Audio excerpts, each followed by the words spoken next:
Gloire à Dieu. Merci Seigneur, il y a quand même du monde pour un samedi. Je suis content. Merci Jésus. Voilà, je ne vais pas vous parler que je n'ai pas bien dormi. Je vais juste vous dire que un serviteur de Dieu, et je vais vous le dire avant de prier le Seigneur, ne peut pas ou ne peut pas vouloir être autre chose qu'utile à l'Église de Jésus-Christ. Parce que quand on est utile à l'Église de Jésus-Christ, alors on est à sa place. Et il y a des utilités diverses dans l'Église de Jésus-Christ. Tous ne sont pas au même poste, au même rang. Et je voudrais, alors, nous le savons tous, un serviteur de Dieu, aussi intelligent soit-il, il ne peut pas, de par son intelligence personnelle, convenir ou dire un mot qui tomberait à pic pour chaque personne présente ce matin. Mais Jésus, lui, il peut. Et parce qu'il peut, alors on va lui demander son aide ce matin. Parce que j'ai besoin, je ne veux pas vous choquer, mais non pas de bien prêcher. Je voudrais vous aider ce matin. Les serviteurs de Dieu sont un cadeau à l'Église de Jésus-Christ, car c'est marqué. Alors le Seigneur a fait plein de cadeaux à l'Église. Le premier cadeau qu'il nous a fait, c'est qu'il nous a accordé le salut. Tiens, vas-y, on voit le frère, monsieur. Il nous a accordé le salut. Il nous a donné l'esprit de vérité que le monde ne peut pas recevoir, disait Jésus. Les dons spirituels et toutes les capacités multiples que le Seigneur accorde à chaque membre de son Église. Mais en plus, c'est marqué, c'est l'apôtre Saint Paul qui dit ça, et il dit, le Seigneur a donné à l'Église des apôtres, des prophètes, des évangélistes, des pasteurs et des docteurs. Il a donné, cadeau. Eh bien, je suis votre cadeau ce matin. Et je rends grâce au Seigneur de ce que j'ai l'occasion. Je sais facilement, avec la brochette de serviteurs de Dieu qu'il y a là, on ne manquerait pas d'avoir aussi une parole de Dieu, parce que Dieu se sert de tous ses serviteurs. Mais c'est moi ce matin. Alors je vais librement vous dire ce que le Seigneur a mis sur mon cœur. Je voudrais que vous puissiez prier pour moi, parce que nous savons que, pas de problème, la parole de Dieu, eh bien, elle ne retourne jamais à lui sans avoir produit son effet. Le Seigneur est fidèle. Mais des fois, c'est nous qui avons des petites faiblesses ou qui nous laissons troubler. Il suffirait que je dise un mot de travers ce matin pour faire rigoler tout le monde et ça pourrait à moi-même me troubler. Tout dépend le mot que je dirais à la place de ce mot-là. Ça arrivait malheureusement. Je ne sais pas, on pourrait écouter des cris, le courant pourrait se couper. Il y a tellement de choses qui pourraient intervenir pour essayer de nous empêcher d'être visités, d'être bénis, bien que nous l'avons été au cours de toutes ces réunions, et je rends grâce au Seigneur. Mais ce matin, nous allons, je ne sais pas si je vais vous parler une demi-heure ou 3/4 d'heure, je parlerai le temps qu'il faut. Je voudrais que l'on prie. Alors on va demander, je voudrais demander à deux frères de le faire, si vous me le permettez. On va fermer les yeux, on va vraiment se placer chacun devant Dieu. Et nous allons dire ces paroles que nous avons dit 100 fois dans nos réunions, ou 1000 fois. Parle-moi, Seigneur. Mais quand vous direz ça, ne placez pas les mots dans la bouche du Seigneur que vous voudriez, vous, entendre. Parce que les chrétiens disent, parle-moi, mais en même temps, ils disent, Seigneur, si tu pouvais me dire ça et ça et ça. Non, dites, Seigneur, parle-moi, comme Samuel, ton serviteur, ta servante, écoute. Alors on va demander, je vais demander à deux collègues à moi de prier le Seigneur. Je vais demander à Samy et je vais demander à un autre frère qui n'a pas prié, je regarde, et je vais demander à Bombino, qui prie le Seigneur, et Samy. Merci Jésus. Merci Jésus. C'est ta voix qu'on peut entendre. Oui Seigneur. Il y a ton messager qui est là. Barodével. C'est ton esprit qui convainc. Oui Seigneur. Vois ton messager de puissance de Dieu. On peut dire le jeune Samuel, parle-nous. Vois ton messager de puissance d'autorité. On va être nourri de ta parole, on va entendre ta parole. On a besoin d'enseignement, on a besoin de ta parole. C'est ta parole qui nous éclaire. Rapide et nous richement, on a besoin de ta grâce. Et merci pour les cadeaux de Dieu ce matin. Tu vas vous faire à ton peuple. Merci Seigneur. Toi la gloire. Bénis, déverse sur nous ta grâce. Remplis-nous du Saint-Esprit. Toi la gloire. À toi la gloire. Merci Jésus. Oui Jésus. Merci. Gloire à Dieu. Amen. Que Dieu soit béni. Merci Seigneur. On donne des titres à nos réunions. Encore tout de suite, j'ai dû donner un petit titre pour mettre sur le petit CD. Vous savez que c'est comme ça qu'on fait, mais en général, on donne dans tous nos réunions, soit sous les chapiteaux l'été, les salles l'hiver et à la convention, eh bien des thèmes à nos réunions. Et ce n'est pas interdit. On fait réunion d'enseignement, réunion d'évangélisation, réunion d'exhortation, réunion d'édification, réunion d'enseignement, réunion de jeunes, réunion de couple, réunion d'hommes, réunion de pasteurs. Il y en a des réunions de délivrance, réunions de recherche du baptême du Saint-Esprit. Et on donne des thèmes comme ça. Mais en fait, nos réunions sont à peu près tous les mêmes, qu'ils soient des réunions de jeunes ou une réunion normale, je veux dire. Eh bien, ça tourne autour de la parole de Dieu. C'est pas possible. Il n'y a pas une seule réunion d'où on pourrait se dispenser de la parole de Dieu. Toutes nos réunions, quel que soit le thème, sont gérées, conduites, eh bien, par le Saint-Esprit et les Écritures. Que Dieu soit béni. Sinon, une prédication qui n'est pas gérée par l'Écriture, entourée par l'Écriture, fondée sur la parole de Dieu, pardonnez-moi, ne mérite pas d'être écoutée. On va perdre notre temps. Alors, j'ai écouté cette semaine à 2 reprises. Je sais que Balo, il l'a dit, et puis un autre frère. Comme quoi, il n'y avait pas d'honte à prêcher 2 fois le même message si le Seigneur nous met sur le cœur. Et puis si nous avons 20 ans, 30 ans, 40 ans de vie chrétienne, eh bien combien de fois avons-nous entendu parler de tel et tel sujet ou de telle histoire? Ça fait toutes nos réunions. Alors je suis tout à fait libre ce matin pour vous parler, parce que Dieu a mis ça sur mon cœur. J'ai un jour fait une réunion, ça se passait dans le Rhône-Alpes.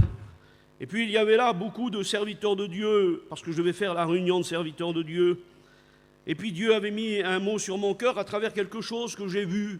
Alors je n'avais pas vu une grande vision ou un songe, mais cette image était devant moi. Je voyais 2 soldats. Et j'en voyais un tout à fait équipé comme il fallait, avec tous les armes à la fois offensives et défensives. Je le voyais droit sur ses pieds, en forme, avec une épée, mais alors une épée assez grosse, mais qui maniait avec beaucoup de facilité. Ça semblait être une épée de plastique dans ses mains, tellement cette épée était tenue avec vigueur. Et puis d'un autre côté, je voyais un autre soldat. Mais c'est normal de voir aussi des soldats comme ça. Je voyais un soldat fatigué. Je le voyais équipé aussi, mais le casque était de travers sur sa tête. Son épée était devenue trop lourde pour lui. Elle était à moitié plantée dans la terre et il était harassé, fatigué.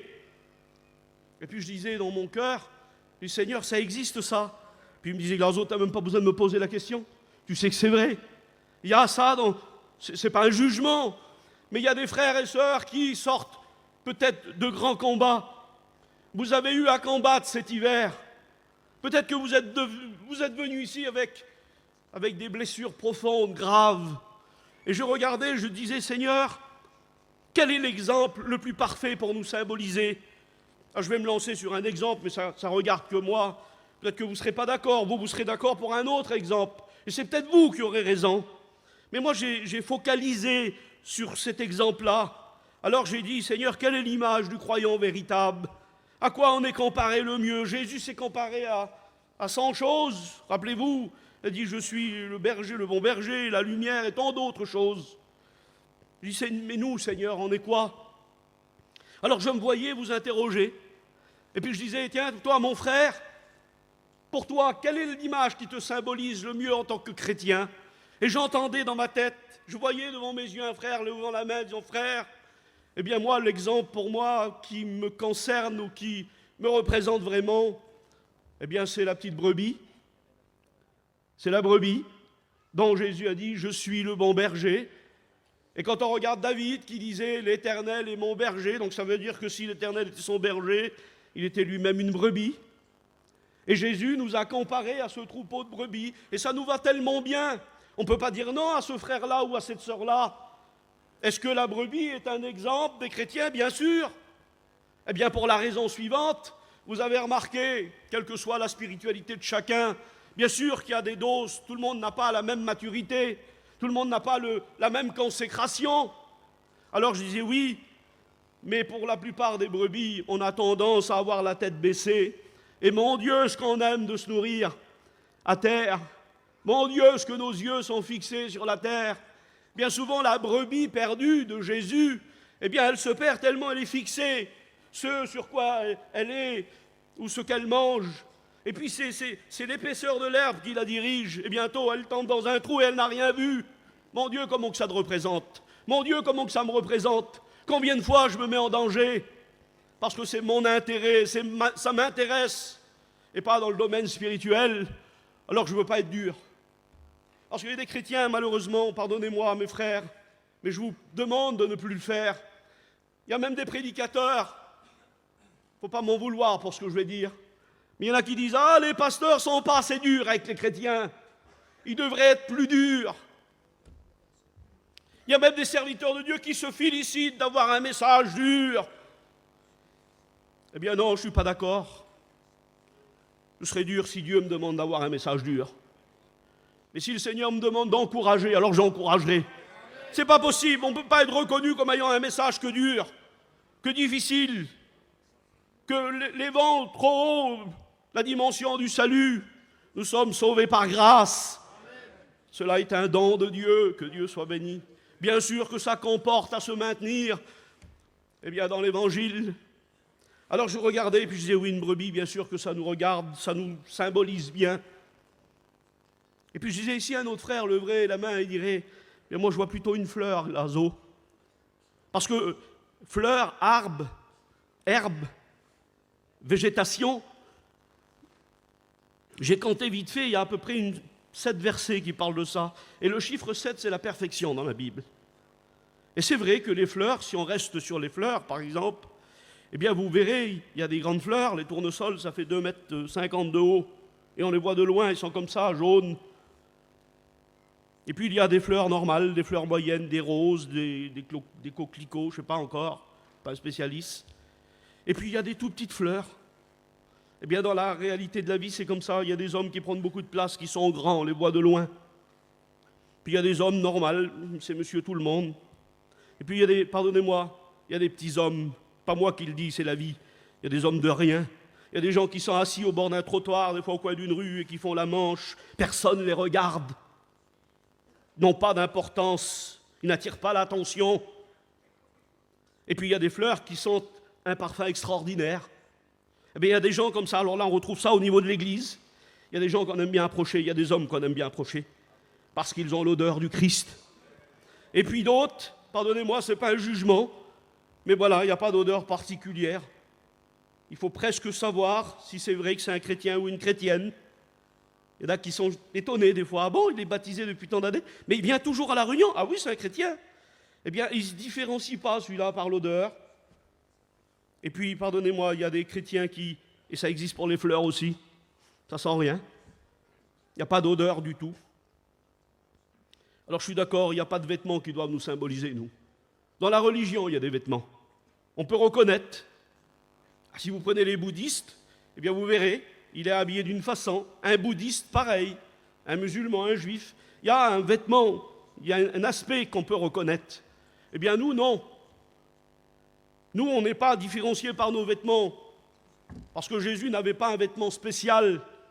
La Bible dit, pour préciser son vêtement, qu'il était cousu d'une seule couture. Ça signifiait sa simplicité. Ça a fait rigoler tout le monde un jour. Et je ne veux pas vous faire rire. Mais bien sûr que c'est souvent au niveau de la jeunesse, que voulez-vous, c'est aux responsables de la jeunesse d'enseigner ça, mais moi je vais en dire un mot quand même pour ne pas me cacher derrière eux. Des fois, il y a des petits garçons qui sont chrétiens, c'est des vrais chrétiens. Et puis ils ont des pantalons sur eux, puis j'ai regardé moi l'autre jour, un pantalon tellement serré, et que j'ai dit au garçon, mais il s'est fait opérer pour le mettre, c'est pas possible. Eh bien, pardonnez-moi, mais non, on n'a pas besoin d'être à la pointe de la mode. Bien sûr, tu ne dois pas t'habiller, pardonnez-moi pour les plus âgés, comme un vieillard. Mais il faut un équilibre. Il faut un vêtement. Ce n'est pas tellement le vêtement qui va nous attirer nos regards. J'ai écouté ça l'autre jour, je me laisse diriger par le Saint-Esprit. Et c'était merveilleux d'écouter ça.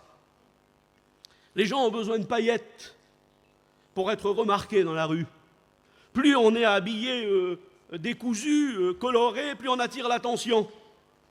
Et puis, par exemple, eh bien, il y a des artistes qui ont toujours paru sur scène avec des vêtements colorés, brillants, avec plein de paillettes. Ça donne des éclats comme ça.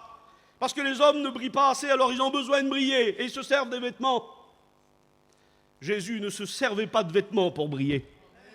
Un jour, il est arrivé sur une montagne, et la Bible déclare que son vêtement, mais c'était à cause de lui, là, ce n'était pas à cause du vêtement, est devenu brillant comme la lumière, comme le soleil. Ce qui faisait briller Jésus, ce n'était pas ses vêtements, c'était la puissance qu'il avait, c'était le fait qu'il était revêtu du Saint-Esprit. Eh bien, faisons-nous remarquer, non pas à cause du vêtement, mais à cause de ce qu'il y a à l'intérieur du vêtement, que Dieu soit béni. Alors bien sûr que le frère qui dirait une fleur aurait raison. Et puis j'ai mis une lampe. Une lampe, c'est le frère Paillon, qui disait, pratiquement dans tous les cours, il disait, il y en a qui veulent être des soleils ou des projecteurs. Et il disait, soit une petite bougie chez toi, ce sera déjà pas mal. Et il avait raison, le frère, que c'est dur d'être un témoin dans sa famille. Jésus lui-même l'a dit, nul n'est prophète dans sa famille. Mais alors quel tour de force si quelqu'un arrive à ce que l'on dise de lui au sein de sa famille, mon père est un homme de Dieu, ma mère est une femme de Dieu. Alors une lampe, je ne peux pas parler surtout parce que je n'ai même pas entamé. Une construction. Il y a peut-être des amis inconvertis parmi nous. Je voudrais vous dire un petit mot, si vous me le permettez. Vous qui n'êtes pas chrétiens encore, et qui avez un langage normal, on appelle ça, nous, sans vous offusquer, un langage de non-convertis. On l'a eu avant vous, puisqu'on n'est pas né chrétien, on l'est devenu un jour. Et nous aussi, on voyait des choses négatives, et on se pressait de les répéter. Et puis je regardais comme ça, et je me disais, j'ai vu, l'apôtre Saint Paul parle d'un édifice, une construction, quelque chose qui est en travaux.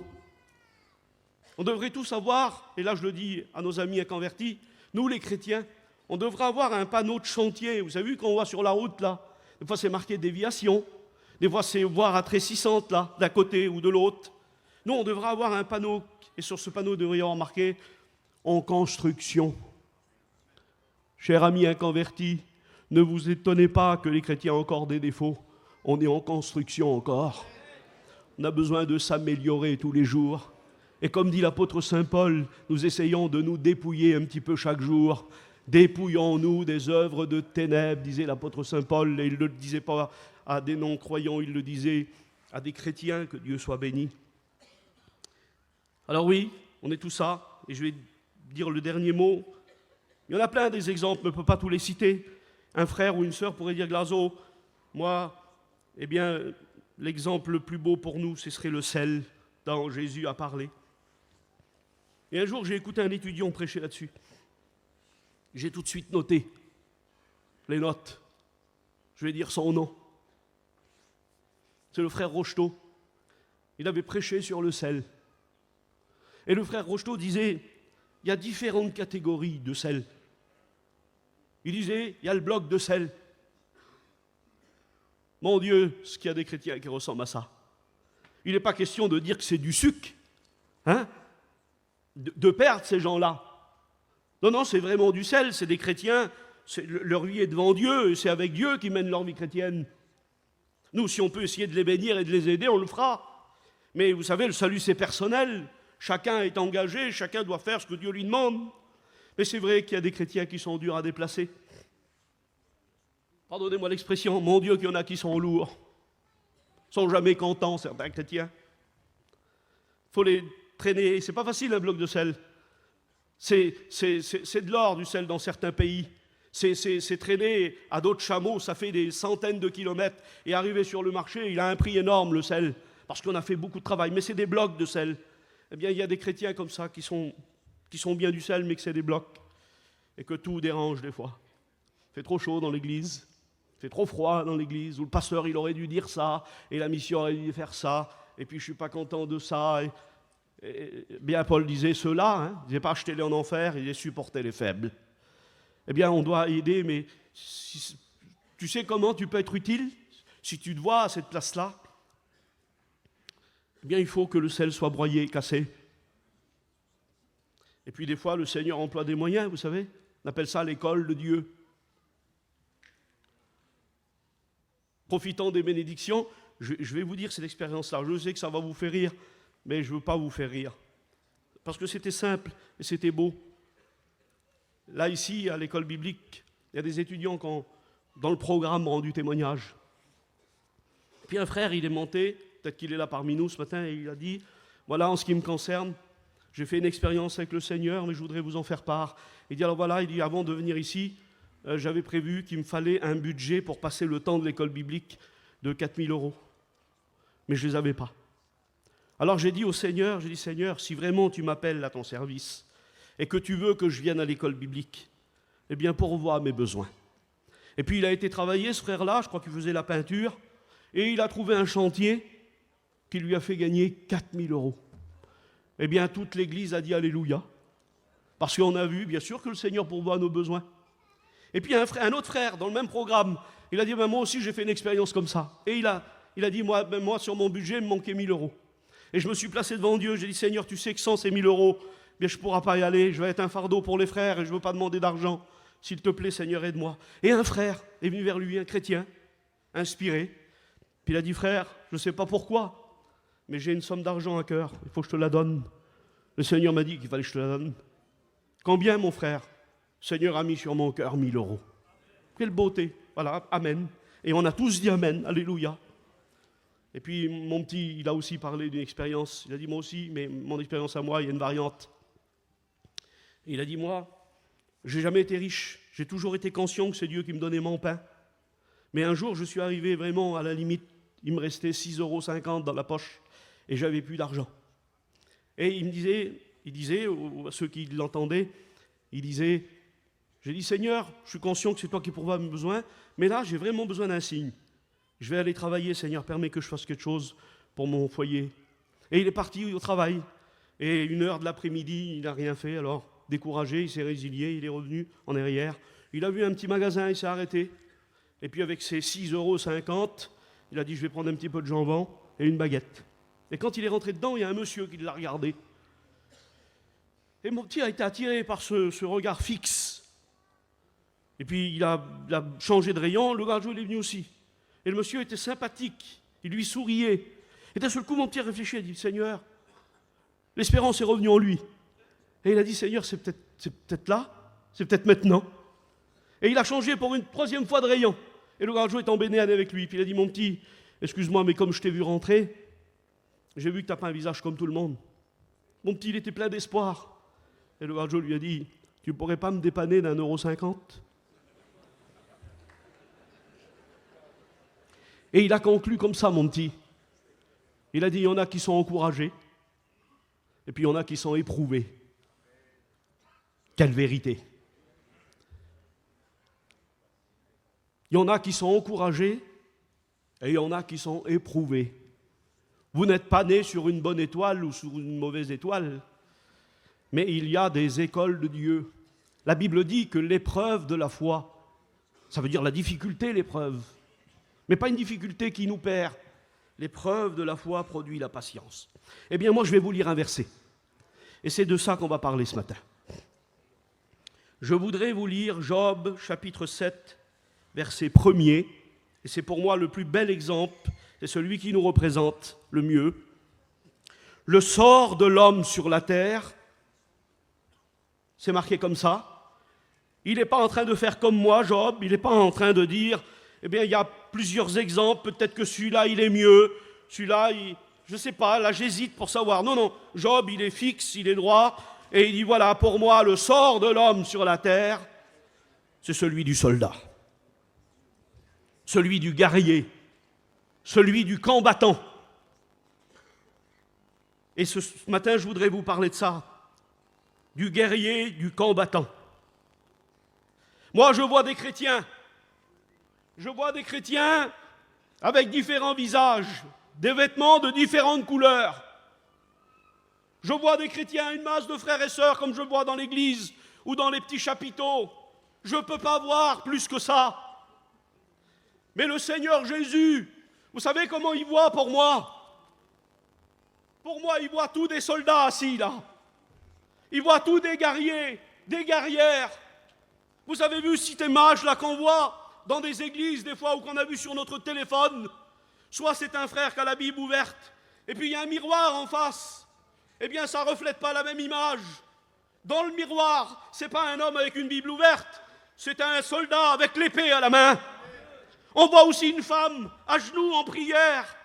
Et encore là, on voit avec que les yeux du Seigneur sont sur elle et que lui ne voit pas une chrétienne assise. Vous savez ce qu'il voit, le Seigneur? Il voit une guerrière qui se prépare à combattre. Seigneur Jésus, c'est ça? Eh bien, c'est comme ça qu'il nous voit, le Seigneur. Et puis peut-être, je le redis, s'il faudrait ajouter tous les versets qui parlent de soldats, il y aurait plein de versets. Mais si on ajouterait encore combat, blessure, armes, défaite, forteresse, bataille, retraite, tout ça c'est des termes militaires. Et là on aurait peut-être droit à quelques centaines de versets, tellement c'est pris en exemple ça. Regardez le mot retraite, on peut donner deux sens. Il y en a qui disent on est à la convention. C'est pas tout à fait ça, on n'est pas à la convention, ce sera au mois d'août la convention. Là on est à la retraite spirituelle. Et il y a deux façons de traduire le mot retraite. Et j'ai regardé les lettres, il s'écrit pareil. Il y a le mot retraite. Je ne vais pas demander pardon parce que je ne pense pas être impoli en disant ça. Mais pour les personnes âgées, ils arrivent à un certain âge, eh bien on considère qu'ils ne peuvent plus être dans le monde actif. Donc on leur demande de se mettre sur le côté et on va leur donner un petit peu d'argent pour vivre tranquillement, sans travailler. C'est le mot retraite, mais c'est certainement pas sur cette base-là que notre retraite est faite.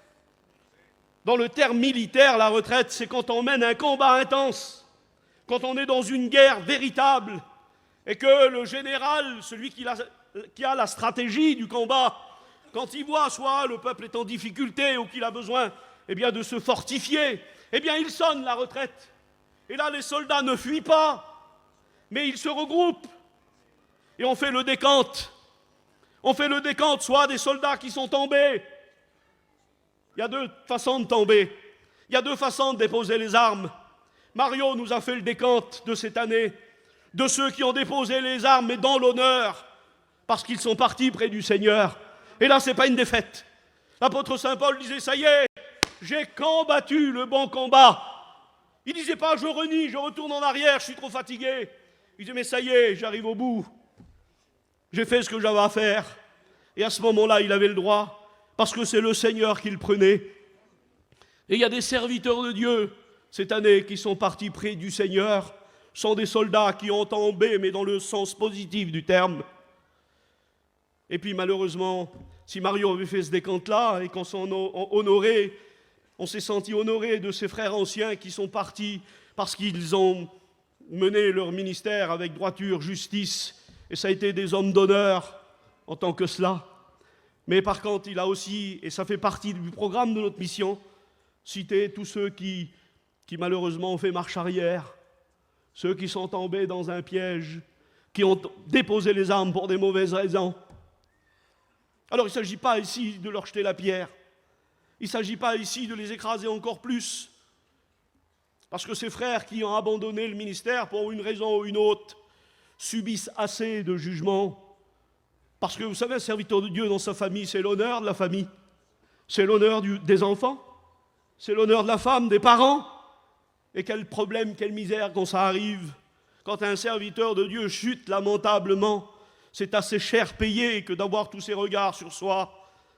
Si en plus il doit avoir des doigts comme ça fixés, des doigts qui jugent ou de condamnation, je pense qu'il nous faut nous rappeler cette parole de Jésus. Que voulez-vous, la structure biblique veut que, eh bien, quand un frère chute et qu'il fait un péché grave, à cause du témoignage, il ne peut plus être dans le ministère, et on ne fait pas d'erreur quant à ça. Mais souvenez-vous, quant au pardon, parce que tout le monde mérite d'être pardonné pour l'engagement du salut à nouveau, Jésus disait, je ne te condamne pas non plus. Alors sachons pardonner à nos frères, non pas pour les rétablir dans le ministère, si c'est des serviteurs de Dieu, c'est pas ça que je veux dire. Si l'écart est trop grand, la décision est obligatoire, et on comprend ça. Mais ces gens qui passent par de telles tourmentes ont besoin de trouver des épaules et des bras. Encourageons-les, afin que leur nom reste inscrit dans le livre de vie. Que Dieu soit béni.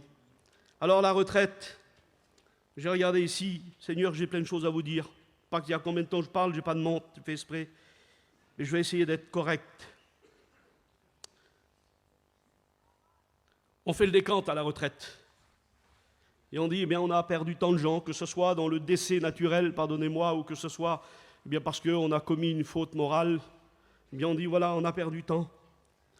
Mais on regroupe les autres. Et on essaye de les fortifier. On essaye de les encourager. Et on a tous vu ça dans les films.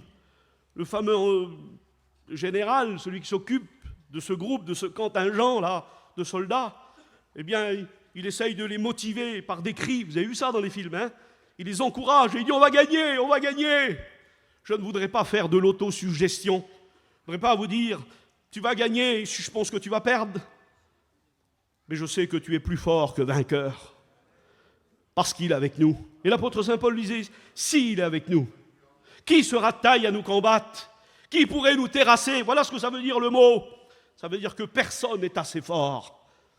S'il est avec nous, je vais reciter le frère Paillon.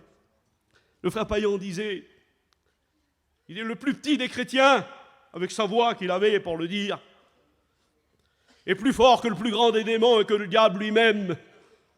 Bien sûr qu'il avait raison, le frère Paillon, mais j'aimerais dire à ces chrétiens-là, ne dressez-vous pas contre le diable ou contre un démon si vous n'êtes pas un véritable chrétien, parce que vous n'êtes pas de taille. Il faut véritablement être rempli du Saint-Esprit et avoir Jésus comme son sauveur pour affronter le diable. Et là, il fuit, aucun problème. Là, nous pouvons nous dresser contre lui parce qu'il est notre Seigneur, il est notre champion. Alors, regardez ce texte de Paul, Éphésiens 6, 11. Prenez toutes les armes de Dieu. Vous voyez que c'est vraiment des soldats que nous sommes.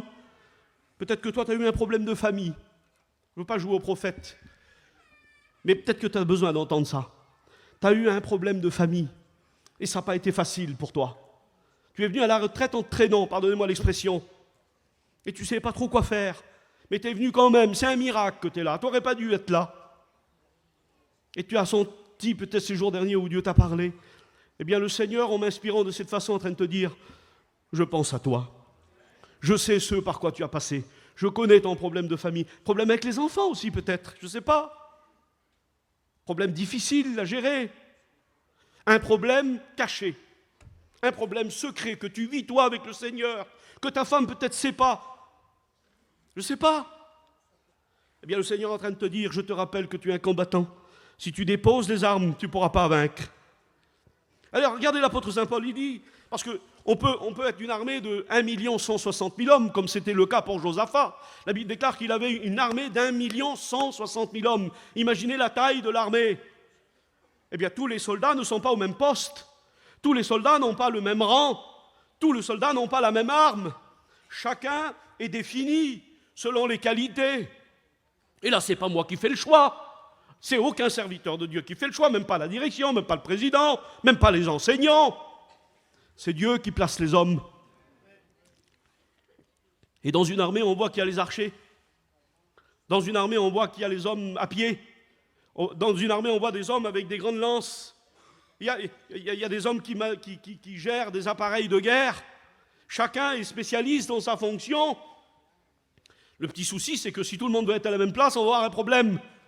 Mais une armée, en général, est bien composée. Nous avons tous reçu, frères et sœurs, une tâche, une part dans l'œuvre de Dieu. Et ce n'est pas à nous de décider si la taille de la part est trop petite ou trop grande. Parce que quelques-uns estiment peut-être qu'ils ne sont pas jugés à leur propre valeur. Moi, je devrais avoir ce poste.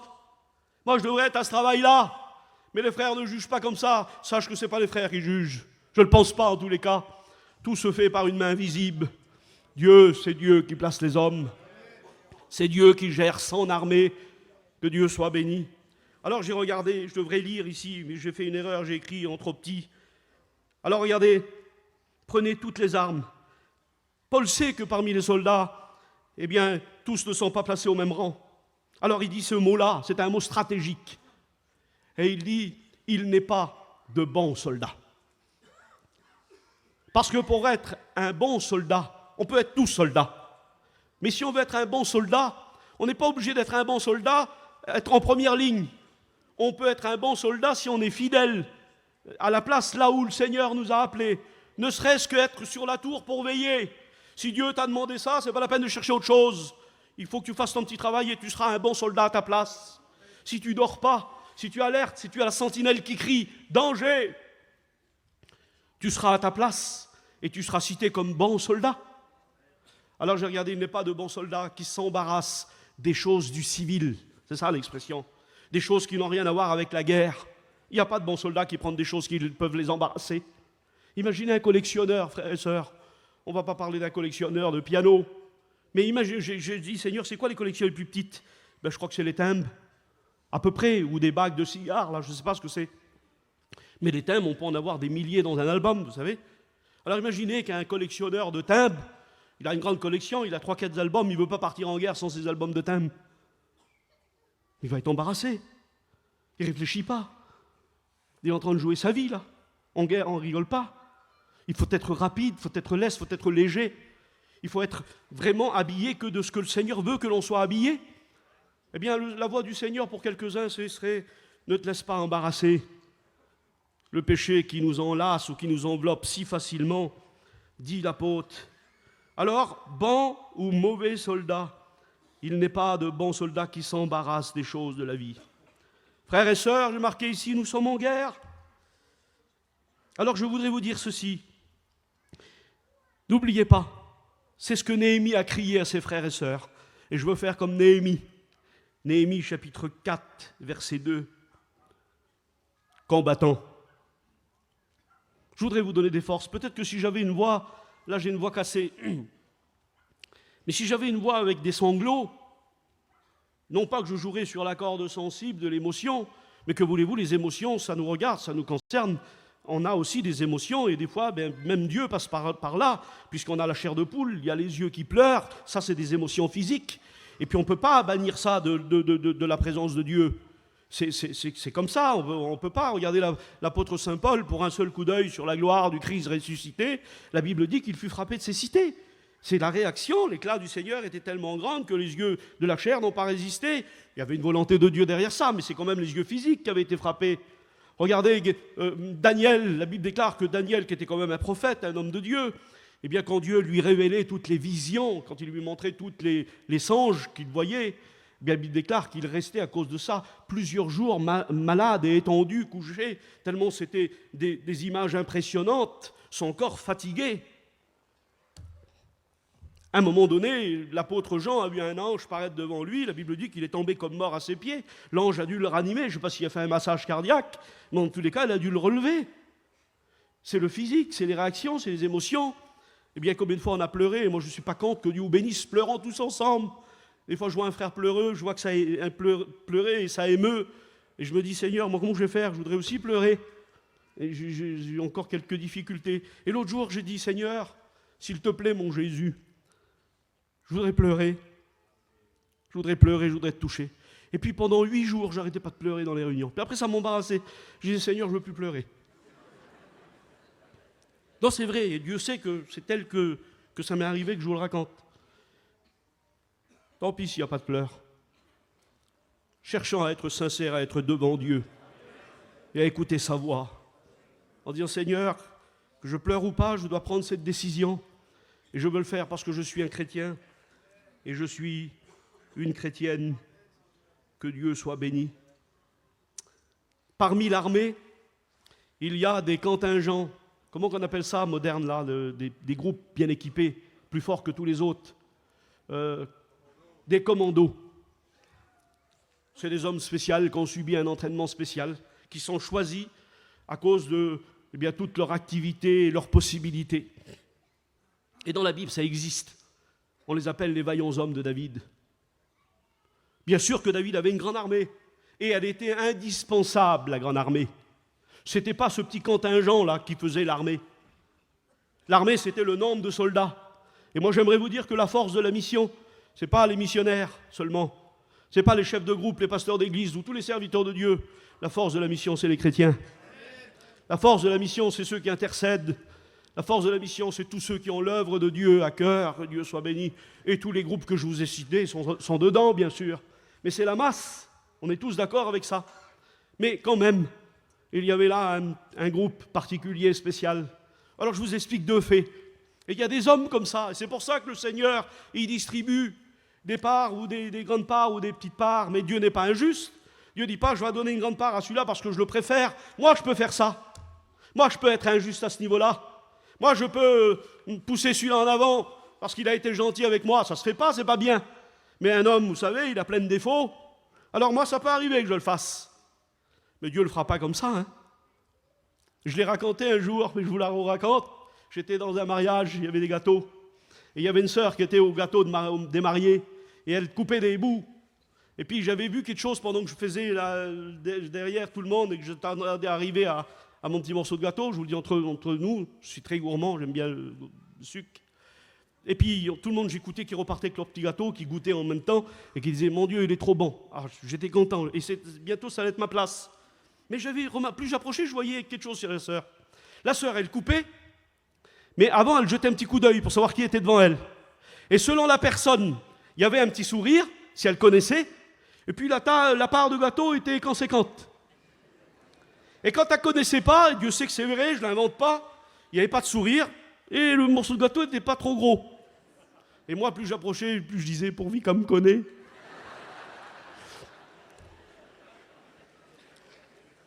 C'est pas comme ça que le Seigneur distribue ses parts. Il ne donne pas comme ça, le Seigneur. C'est marqué dans la Bible, je vous fais grâce du verset. Il donne selon les capacités de chacun. Il ne donnera pas un gros morceau comme ça si tu es fragile du foie. Il sait qu'il va te rendre malade avec ça. Alors il te donne une part qui te correspond. Une part qu'il te faut. Et il faut être content de la part qu'on a reçue du Seigneur. Alors j'ai mis ici, regardez. J'ai dit, regardez ces vaillants hommes de David. Il y en a un, la Bible dit qu'en un seul combat avec sa lance, c'est marqué comme ça, en un seul coup. Alors est-ce qu'il a acheté la lance et puis c'était comme une lampe miraculeuse qui transperçait tous les hommes? Non, on pense plutôt que c'était en une seule bataille, en un seul combat. Quand un homme, pardonnez-moi, dans le monde, il arrive à se dresser contre 2 hommes, on dit que c'est un homme terrible. Ben, imaginez la taille de ces hommes-là. Eh bien, c'est 800 hommes qu'il leur faut à eux. Imaginez un peu. Avec Dieu, je ferai des exploits. Sans le Seigneur, t'es monsieur tout le monde. T'as aucune capacité, si ce n'est que celle du Seigneur. J'ai parlé des armes l'autre jour, et je vous donne cette pensée. Il y a le casque, il y a la cuirasse, il y a la ceinture, il y a les chaussures, il y a le bouclier, il y a l'épée. Enfin, pardonnez-moi si j'en loupe. Mais je me suis arrêté sur la cuirasse l'autre jour. Et puis je disais, vous avez vu une cuirasse? C'est ce qui protège le torse. Eh bien, ils étaient souvent faits en cuir épais, ou alors en bronze ou en cuivre. Et il y a une partie elle représente quelque chose positivement et négativement, la cuirasse. Dans le terme positif, vous savez ce qu'elle représente? Je vais dire négatif avant. Dans le terme négatif, quand on met une cuirasse, vous remarquerez, elle est dessinée sur un corps d'Apollon. On a des pectoraux comme ça devant et puis tous les abdominaux. Même moi, si je la mets, j'ai ça. Là, dans le négatif, c'est symboliser quelque chose qu'on n'est pas. On peut impressionner les autres, mais pas le Seigneur, parce que lui, le Seigneur, il sait si on est musclé ou si on est bedonnant, si on est un peu gras. Mais malheureusement, il y en a plein qui aiment cette armure-là et qui veulent la porter parce que le principal pour eux, c'est d'être là et d'être vus. Il y a eu un jour des hommes comme ça qui voulaient être vus. Jésus leur a dit, ils ont reçu leur récompense parce que leur sujet principal, leur idée fixe, c'était d'être vus des hommes. Et puis on a dit cette belle parole de Jésus, on a dit, Jésus, toi t'es pas comme les autres, on sait que tu ne regardes pas l'apparence. Eh bien, il y a aussi le terme positif de l'armure. Tu es peut-être comme moi, pardonnez-moi Seigneur, mais je me prends un exemple à moi. Tu n'as peut-être pas d'abdominaux, tu n'as peut-être pas de pectoraux, tu n'as peut-être pas de gros bras. Mais quand le Seigneur te donne sa cuirasse, tu as des muscles qui ne t'appartiennent pas. C'est ceux du Seigneur. Et ces hommes, s'ils étaient capables, alors bien sûr, ils ne devaient pas avoir des bras gros comme ça, ils devaient être musclés, ça devait être des hommes déjà. Et le fait de s'adresser ou s'opposer à 800 hommes, vous comprenez bien qu'il y avait derrière ça le miracle. Il y avait derrière ça le bras de Dieu, que Dieu soit béni. Eh bien, j'aimerais te dire, moi je suis le plus petit chrétien, on écoute ça dans nos réunions des fois. Bibliquement parlant, ça n'existe pas, tu es un chrétien tout court, ton nom est inscrit dans le livre de vie. La différence avec les autres, ce sera peut-être tes récompenses. Au niveau des récompenses, il y en a qui auront plus de récompenses que d'autres, parce qu'ils auront plus d'abnégation, ils auront plus consacré au Seigneur. Ça, c'est Dieu qui fera le jugement. Mais au point de vue du salut, tu n'es pas un petit sauvé, tu es un sauvé tout court. Et tu as ta place parmi nous ce matin. Et Dieu veut te bénir. Un autre qui faisait partie de l'équipe vaillante de David, les gardes rapprochés. Il y en a un qui s'est mis dans un champ de lentilles, pas terrible. C'était pas ça n'existe pas, mais c'était pas une usine de caviar, un champ de lentilles. Ça vaut presque pas le coup de risquer sa vie pour des lentilles. Eh bien, la Bible déclare que cet homme-là, il s'est mis au milieu du champ de lentilles. Ce n'est pas le château de Versailles. Petit champ de lentilles, ça peut être ton foyer. Ça peut être ta campagne. Néhémie disait, je ne vous ai pas cité le verset, Néhémie disait, combattants pour nos frères, pour nos fils, pour nos filles, pour nos femmes et pour nos maisons. Il y a des frères ici qui sont placés pour lutter pour la mission tout entière. Et je pense à des postes très importants. Frères de la direction, d'autres qui devant les autorités, c'est important, terrible. Ils vous symbolisent à vous tous.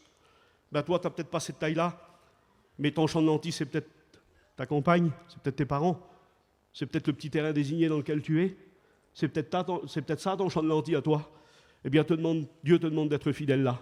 Celui-là, il a tellement tapé avec son épée que la Bible déclare que l'épée était restée attachée à sa main, assez soudée à lui.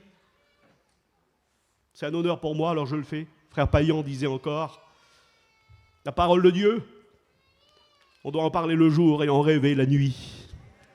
On ne peut pas, c'est pas possible. Quand ma Bible sera usée, je ferai comme tout le monde, je l'emmènerai là, ici à Orléans. On fait relire nos Bibles avec... C'est magnifique, tellement que les Bibles deviennent belles. Je pensais à ça. Si Steve il est là, il va s'en rappeler. La Bible dit encore qu'elle peut être un miroir, la Bible. Et puis il y a des miroirs qui valent cher, les miroirs Louis XV dans des maisons. Et ces miroirs-là, c'est bizarre, ils ne sont pas faits pour qu'on se regarde.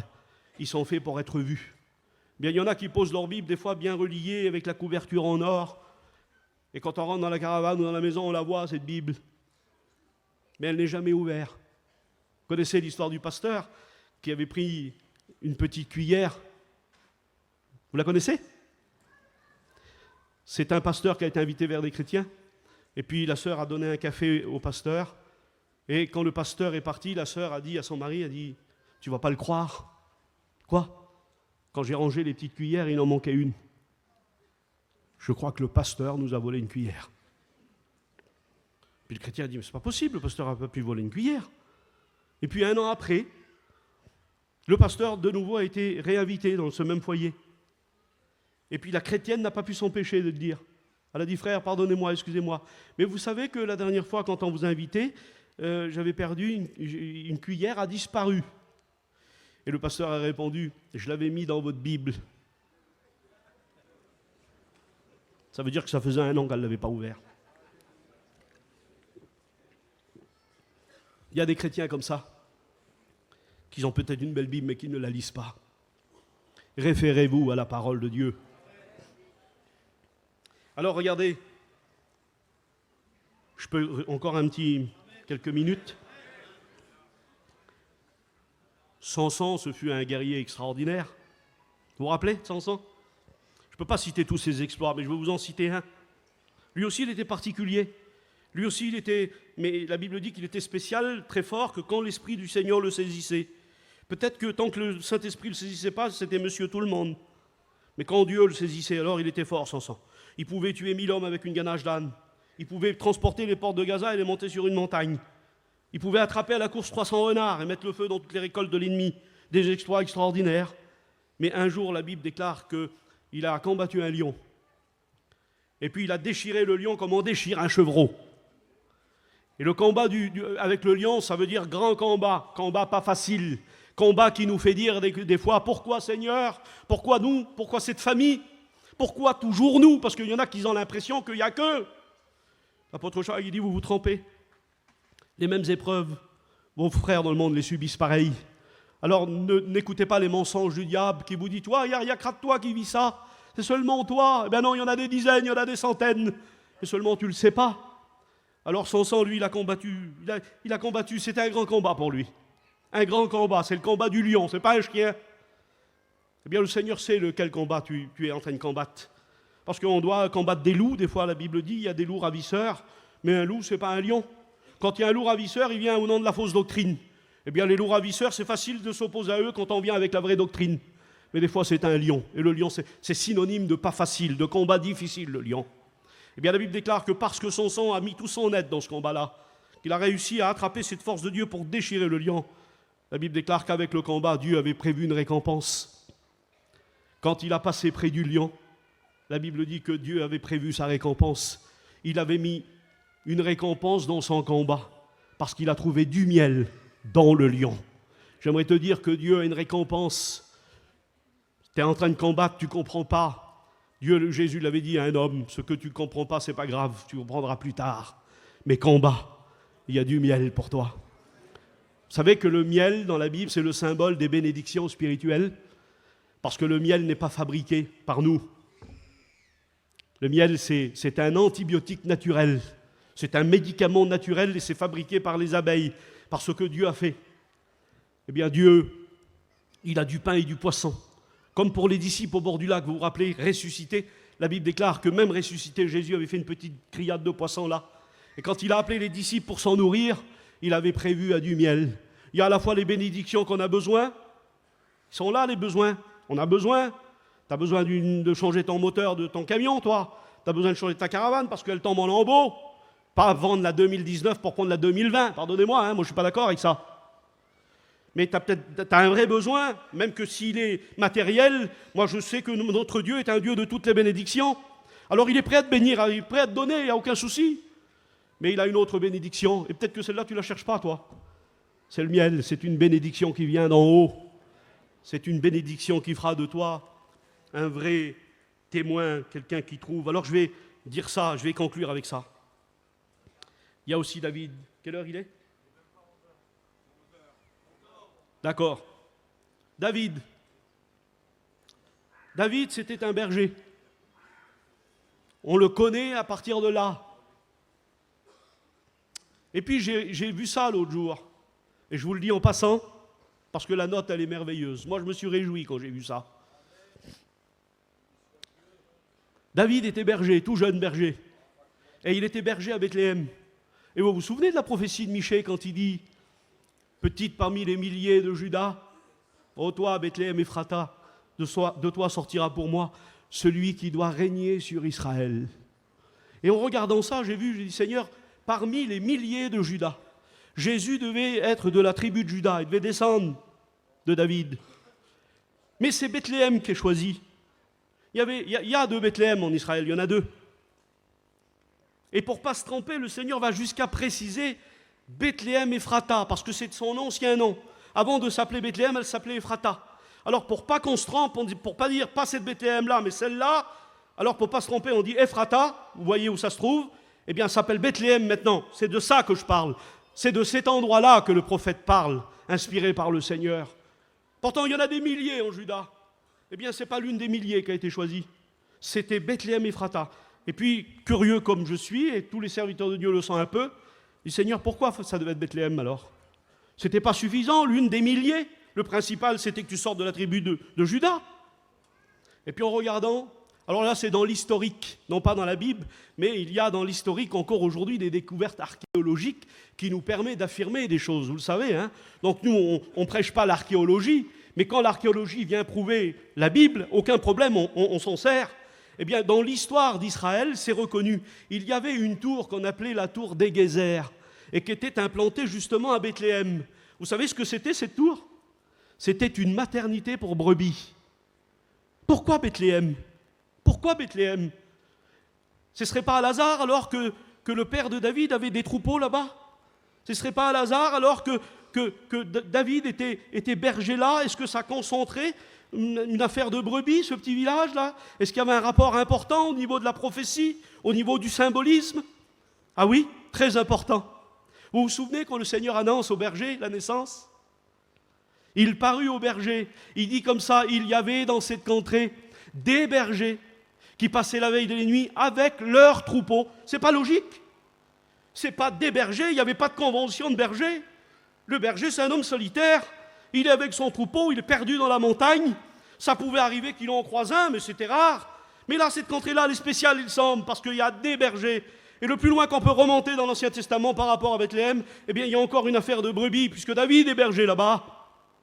C'est quoi alors le rapport qu'il y avait? Eh bien, c'est reconnu par l'archéologie, l'histoire.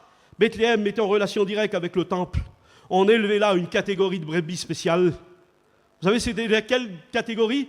C'était les petites brebis parfaites qu'on devait offrir au Seigneur. Bethléem était réputé pour ça. Comme nous avons des pays réputés pour le goût de certains agneaux, eh bien Bethléem, au point de vue de Dieu, au point de vue de la relation et du sacrifice, Bethléem élevé, il y avait des bergers spécialement qui restaient là. Et c'est pour ça qu'ils étaient nombreux. Et c'est pour ça que l'ange ne parle pas à un berger, mais il dit il y avait là des bergers. Et il leur dit ça. Il leur dit, vous trouverez. C'était un signe pour eux, ce n'étaient pas des théologiens. Ils avaient besoin de comprendre le signe. Eh bien, dans cette tour des geysers, selon l'histoire, quand une petite brebis venait au monde, on la prenait, on l'entourait d'un linge, autrement dit, on l'emmaillotait. Et les premières heures de sa vie, parce qu'elle était chancelante, elle était tremblante, pour pas qu'elle se blesse ou qu'elle se casse un membre, pour qu'elle reste parfaite, on l'emmaillotait et on la bloquait pendant les premières heures là. Et puis après, une fois qu'elle avait été assez de force, alors on pouvait la laisser faire. Eh bien, les anges disent au berger, vous trouverez un enfant emmailloté. Alors au départ, je disais, moi, mais un enfant emmailloté, c'est normal, qu'est-ce qu'on va emmailloter d'autre? Ah non, les bergers, eux, c'était pas les enfants qu'ils emmaillotaient, c'était les brebis.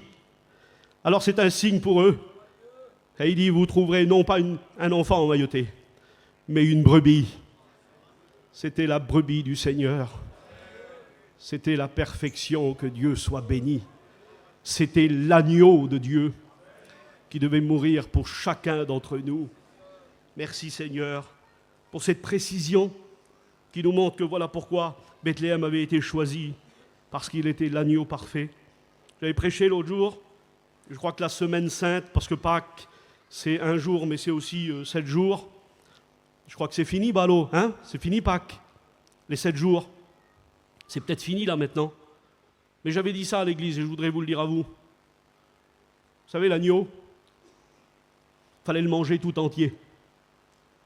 Le Seigneur, il dit, tu le mangeras avec la tête. Tu le mangeras avec les jambes. Moi, j'aurais employé le mot patte, mais il y a peut-être une inspiration là. Tu le mangeras avec les jambes. Ça se prête plus aux humains, les jambes, qu'aux bêtes. Mais il dit, tu le mangeras avec la tête, tu le mangeras avec les jambes. Est-ce qu'il peut peut-être nous faire repousser un peu? Il dit, tu le mangeras aussi avec les entrailles.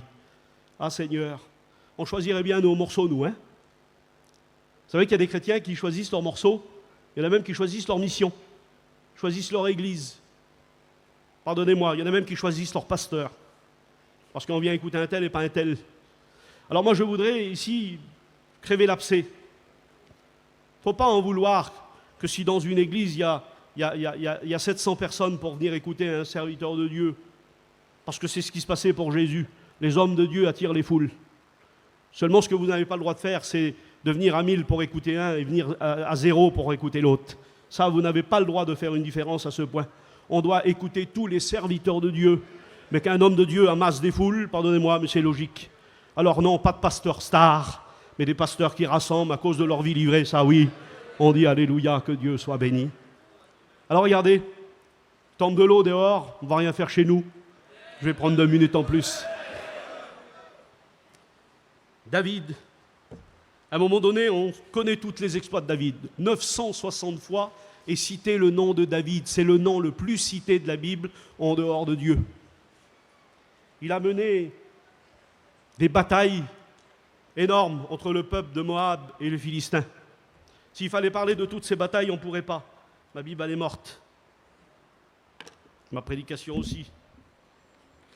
C'est pas grave. David a fait des exploits énormes. Et je regardais, je disais, Seigneur, Goliath, quand son père, il l'envoie, vous vous souvenez? Il arrive là-bas avec du pain et du fromage, il est tout innocent, c'est son père qui l'envoie. Et puis quand il arrive, à un moment donné dans son histoire, si on résume toute l'histoire là de Goliath, eh bien il a du pain, du fromage et il a des pierres, parce qu'entre-temps il est descendu dans le torrent pour ramasser des pierres. Alors d'un côté, pardonnez-moi, passez-moi l'expression, dans sa poche il a du pain et du fromage, et dans l'autre poche il a des pierres. Il ne faut pas se tromper d'ennemis. Le pain et le fromage, c'est pour les frères et sœurs. Dites Alléluia. Et les pierres, c'est pour le diable. C'est pour Goliath. Ne vous trompez pas de poche. Il y a des chrétiens qui se trompent de poche, qui jettent les pierres sur les chrétiens, les chrétiennes et les serviteurs de Dieu. Ce n'est pas eux votre ennemi. Nous n'avons pas à lutter contre la chair et le sang, mais contre les dominations et contre le diable. Alors regardez, quand David, il a remporté toutes ces victoires énormes, les victoires de David, mais à un moment donné, il ne veut pas se glorifier. Il ne veut pas dire, j'ai fait 20 missions, 40 baptêmes. Un jour, j'ai dit ça et je vous le dis à vous. On écoute des fois, ça peut arriver, on ne va pas s'arrêter parce qu'un mot est mal dit. On ne va pas jouer au détective. Si tu dis, par exemple, j'ai fait une mission et vraiment le Seigneur m'a employé, m'a béni, tu ne fais pas un péché, ce n'est pas un blasphème. Mais quand ça se retrouve trop souvent dans la bouche de foi de certains, alors on apprend que ce n'est pas une erreur qu'il a fait au passage. On voit qu'il se rapporte souvent la gloire. J'ai fait tant de missions, j'ai fait tant de baptêmes, c'est mon église, c'est mes chrétiens. Je disais, tu dois changer ton nom. Tu dois t'appeler Jésus. Parce que pour moi, les chrétiens, c'était à Jésus. L'église, c'était à Jésus. Les baptêmes, c'est à Jésus. Eh bien, David, lui, il y a des choses qu'il est obligé de faire voir, de montrer. Comme combattre le géant, il ne pouvait pas le combattre dans une petite chambre fermée. Eh bien, il y a des victoires qui sont reportées au grand jour, que voulez-vous? On ne va pas se cacher. Et merci Seigneur pour les victoires au grand jour. Et quand on sait que tous les yeux sont fixés sur nous, vous savez, on fait tout pour remporter la victoire. Hein?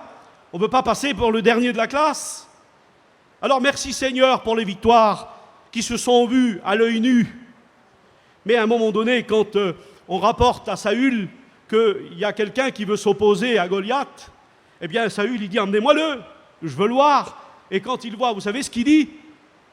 Il dit, mais tu n'es qu'un enfant. Ça veut dire que tu n'es pas de taille. Tu ne peux pas combattre. C'est impossible. Tu n'as pas les bras qu'il faut. Tu n'as pas l'expérience de la guerre qu'il faut. Eh bien, il y en a peut-être comme ça qui disent ça dans l'armée, là. Parce que pour moi et pour le Seigneur surtout, vous êtes l'armée de Dieu. Et là, qui disent, moi, Glazo, je ne suis même pas équipé. Je suis peut-être un soldat, mais je suis à la traîne. Eh bien, si Dieu te fait garder l'attente de ton général et que tu la gardes, tu es utile dans l'armée. Et la Bible déclare ceci. Vous m'écoutez là par rapport à la pluie? Je m'approche du micro. Eh bien la Bible déclare que forcer, c'est forcer. David, s'il ne se glorifie pas, il ne fait pas voir ses bras, mais étant donné qu'on le sous-estime, il est obligé de parler. Il veut bien être dans l'humilité, mais pas au point de pas dire tous l'exploit qu'il a fait. Il a dit comme ça, il a dit, Saül, mais écoute, vu que tu me forces à parler, je ne voulais pas le dire, je vais te le dire. Tu sais, quand je garde les brebis de mon père, il n'a pas été élevé dans les plus grandes écoles de gladiateurs, David. C'est pas un grand guerrier comme Achille. Ah non, c'est un berger, David. Eh bien, c'est ce côté, toi. Bien sûr, tu n'as pas fait le service militaire et que tu n'es pas un spécialiste dans telle arme ou dans telle arme. Et tu dis, Glazo, moi je suis rien, je suis avec les petites brebis. Eh bien, la Bible déclare que David fait ceci, je vais conclure. Il va dire, écoutez, je vais vous dire, le petit enfant que tu vois en moi là, le petit chrétien que tu vois en moi là, eh bien, quand un lion me prend une petite brebis, je cours derrière le lion. Vous en connaissez, vous? Vous en connaissez beaucoup des hommes qui courent derrière les lions? C'est plutôt le lion qui nous court derrière. Et on essaye de courir le plus vite possible. Eh bien là, c'était David qui courait derrière le lion. Ce n'était pas un vaillant homme de David. À ce moment-là, David lui-même était un petit berger. Eh bien, la Bible déclare, et il dit, quand un lion venait, le lion, c'est le diable dans sa férocité, dans ce qu'il a de plus cruel. Il n'y a pas plus terrible qu'un lion. Eh bien, c'est à ça que le lion est représenté, le diable est représenté. Un lion, il ne mord pas, il ne se sauve pas, un lion, il vous dévore. Il fait de vous son repas, un lion. Il ne se détourne pas, une patte, 2 coups de dent, ça y est, c'est fini. Alors imaginez une petite brebis. Dès qu'il l'attrape, elle est morte, la brebis. Eh bien, la Bible déclare que David court derrière, il arrache la brebis de sa gueule. Peut-être qu'il y a quelqu'un comme ça. Il y a peut-être une petite brebis du Seigneur qui est déjà dans la gueule du lion aussi. Tu sens que le Seigneur te parle? Eh bien, c'est pour te dire que c'est lui, David. Il va courir derrière le lion et il va arracher la brebis. Il va arracher la brebis de la gueule du lion. Mais elle est morte, Glazo. Lui, il ressuscite les brebis qui sont mortes. Il a ressuscité Lazare. Il a ressuscité le petit garçon de la veuve de Naïm. Il a ressuscité la fille de Jairus. C'est le Seigneur de la résurrection, que Dieu soit béni. Alors David va dire, quand un lion venait, eh bien moi je courais derrière le lion, je le frappais, mais il le faisait dans le secret. C'est sa plus grande victoire. Parce que vous voulez que je vous dise quelles sont les victoires les plus importantes qu'on doit remporter? C'est ceux qu'on doit remporter dans le secret. C'est des combats quand c'est pas Goliath, quand c'est pas à la vue de tout le monde, quand c'est juste entre nous et le Seigneur, quand personne ne nous voit. David ne voulait pas le dire, mais l'autre l'a sous-estimé, alors il était obligé de dire de quoi il était capable, David. Alors il a dit, tu me forces à parler, je vais te dire, un lion, il ne me fait pas peur. Et même dans le secret, les lions, je les terrasse. Même dans le secret, je les mets à mort. Eh bien, c'est peut-être là un manque de victoire pour nous. C'est peut-être ces victoires-là qu'on remporte le moins, nous. Je ne veux pas juger, je ne veux pas insinuer, je ne veux pas chercher chicane à quelqu'un, parce qu'on est fait de la même nature, et votre problème, c'est mon problème. C'est peut-être les victoires qui nous manquent le plus, ceux qu'on doit remporter dans le secret. On se permet des largesses peut-être dans le secret. On se permet d'être fuyard, d'abandonner notre poste peut-être dans le secret. Et on revient attristé, en larmes, en pleurant. Glazo, mais qu'est-ce que tu dis? Oui, tu peux parler de faiblesse, mais parle pas de péché. Parce qu'un chrétien ne pêche plus. Je suis désolé, si un chrétien pêche encore, il ne vit plus dans le péché, c'est différent. Sa vie n'est plus une vie constamment dans le péché, mais ça lui arrive de pécher. D'ailleurs, Jean n'aurait jamais dit si quelqu'un a péché. Nous avons un avocat auprès du Père. Alors peut-être que cette retraite, et je vais terminer, l'armée du Seigneur a été convoquée. Tu reviens de combats difficiles. Avec toutes les prédications et celle-là, on a fait un tour d'horizon. On a peut-être serré la ceinture. On a peut-être resserré les chaussures. On a peut-être redressé le casque à pencher un petit peu. Et à nouveau, pour cet été, on est prêt à partir et à être un guerrier conquérant. Un guerrier qui ne reculera pas. Un guerrier qui non seulement remportera des victoires devant tout le monde, mais qui s'apprête aussi à être un victorieux, même dans le secret. Vous voulez qu'on prie le Seigneur ensemble? On va prier le Seigneur, que Dieu soit béni. Nous te rendons grâce. Nous te disons merci